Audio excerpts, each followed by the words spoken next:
Better Version podcast from Beyond English Success.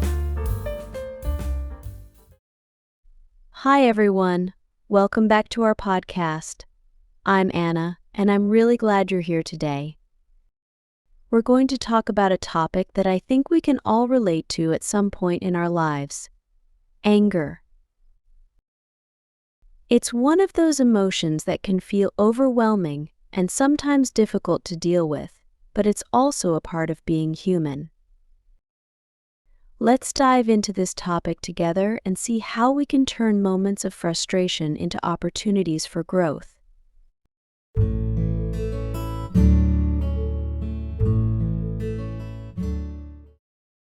Let's start with understanding anger. Anger is a normal emotion that every single person feels. It can be a response to frustration, hurt, or feeling disrespected. What's important to remember is that anger itself isn't bad. It's how we handle it that matters. When we get angry, our bodies react, our heart rate increases, we might clench our fists or our muscles tense up. These physical signs are telling us that we're upset. Anger is like a fire inside of us. It can grow quickly if we don't pay attention to it. But why do we get angry? Often, anger is a result of feeling like something isn't fair or that we've been wronged.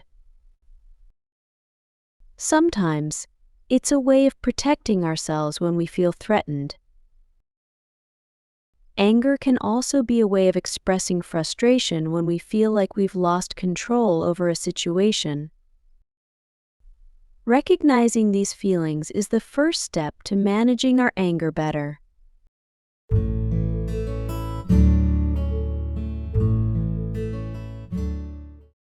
Now, let's talk about what triggers anger. Everyone has different triggers. Some people get angry when they're stuck in traffic, while others might feel it when they don't feel heard in a conversation. Triggers are personal and can vary based on the situation or even our mood. For example, if you're tired or stressed, you might be more easily irritated. Small things that wouldn't normally bother you could trigger anger.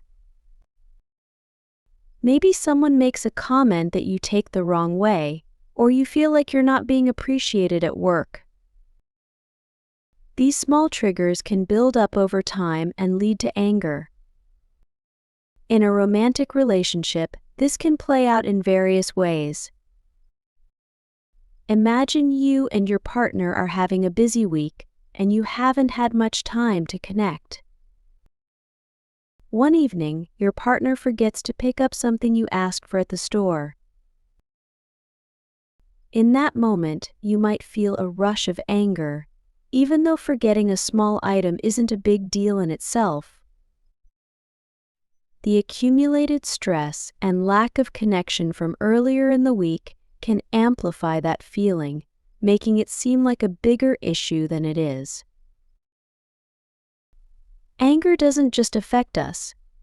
It affects the people around us, especially in our relationships. When we're angry, we might say things we don't mean or act in ways that hurt others. It can be especially harmful in close relationships with family, friends, or partners. When anger is present in a relationship, it can create distance and cause tension. For example, if you're angry at your partner but don't express it in a healthy way, you might start avoiding them or giving them the silent treatment. This only makes things worse because the problem isn't being addressed. Long-term anger can also affect our health. Studies show that holding on to anger or experiencing frequent bouts of anger can lead to health problems like high blood pressure, headaches, and even heart disease. Emotionally, it can leave us feeling exhausted and drained. This is why it's so important to learn how to deal with our anger in a healthy way.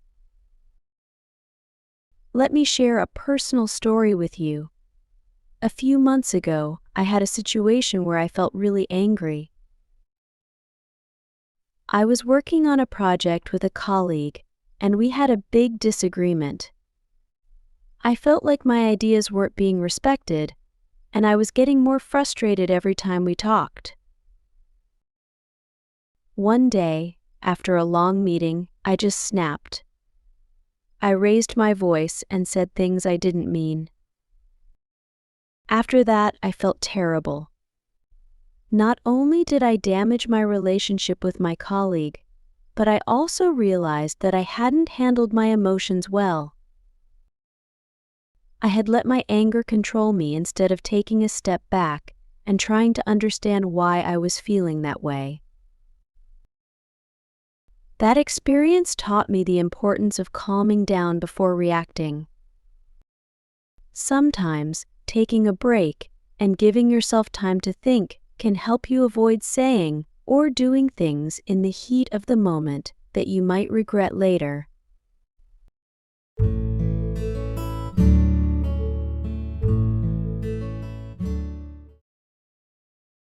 Now that we've talked about the impact of anger, let's discuss some techniques for managing it. One effective method is mindful breathing. When you feel anger rising, take a few deep breaths. Focus on your breath and say to yourself, breathing in, I calm my body. Breathing out, I smile. This simple practice can help you center yourself and calm down before responding.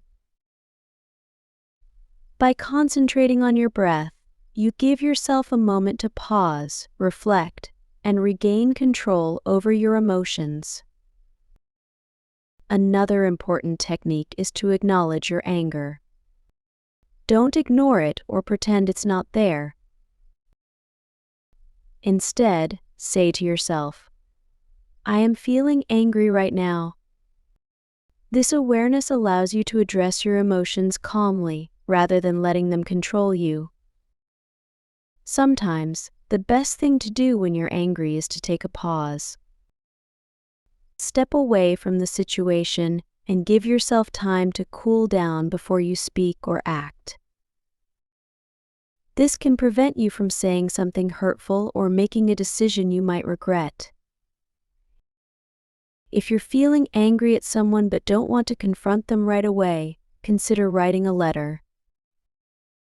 In this letter, explain your feelings and why you're upset. You don't have to send it, but just writing down your thoughts can help you release the anger, especially if you're not ready to talk to the person yet. Interestingly, giving a gift to someone you're angry with can also help shift your perspective. Small acts of kindness can change our emotions. When you give something to someone, it can help break the cycle of anger and open the door for forgiveness. The gift doesn't have to be big. It can be something simple, like a note or a small treat, to show that you value the relationship more than the argument. Furthermore, it's essential to practice compassion. When we're angry, it's easy to focus on what's wrong or who hurt us. However, taking a moment to think about the other person's perspective can help soften our anger. They may not have intended to upset us, or they could be going through a tough time themselves. Practicing compassion can transform anger into understanding. Finally, when discussing your feelings, try to use I statements instead of you statements. For example, say, I feel frustrated when this happens rather than you always do this. This approach helps keep the conversation calm and prevents it from escalating into an argument.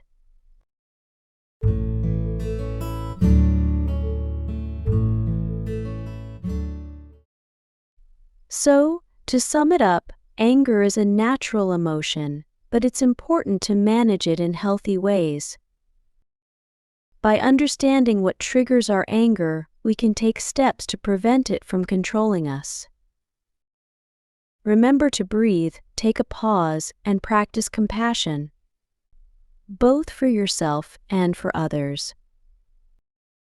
If there's one thing I've learned from my experience with anger, it's that we can't always control what happens around us, but we can control how we respond. When we respond with patience and understanding, we create more peace, both within ourselves and in our relationships. Thank you so much for joining me today. I hope these techniques will help you the next time you feel anger rising.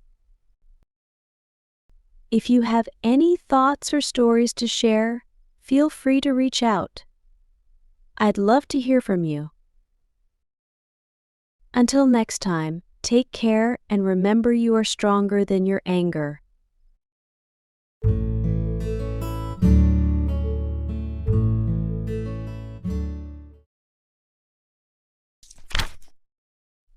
Now, we're going to learn some vocabulary and expressions to help you understand the story better. Let's get started. Frustration. Frustration. Meaning: feeling upset because things aren't working. Example: she felt frustration when her plans kept getting delayed. Feel threatened. Feel threatened. Meaning: feeling in danger or worried. Example: he felt threatened by the competition in his job. Trigger. Trigger. Meaning: to make something happen. Example: the loud noise triggered her anxiety. Tension. Tension. Meaning: stress or worry. Example: there was tension in the room after the argument. Silent treatment. Silent treatment. Meaning: ignoring someone to show anger. Example: giving someone the silent treatment can make problems worse. Headache. Headache. Meaning: pain in the head. Example: she had a headache after staring at the screen for too long. Feel drained. Feel drained. Meaning: to feel very tired or out of energy. Example: after the long meeting, I felt completely drained. Mindful breathing. Mindful breathing. Meaning: breathing to relax and feel calm. Example: mindful breathing helped her relax during the stressful time. Acknowledge. Acknowledge. Meaning: to accept or recognize something. Example: it's important to acknowledge your feelings, not ignore them. Soften one's anger. Soften one's anger. Meaning: to make anger less strong. Example: talking helped soften her anger toward her friend. Great job today. Keep up the excellent work. Don't forget to subscribe, like, and share for more exciting lessons. Happy learning, and I'll see you next time.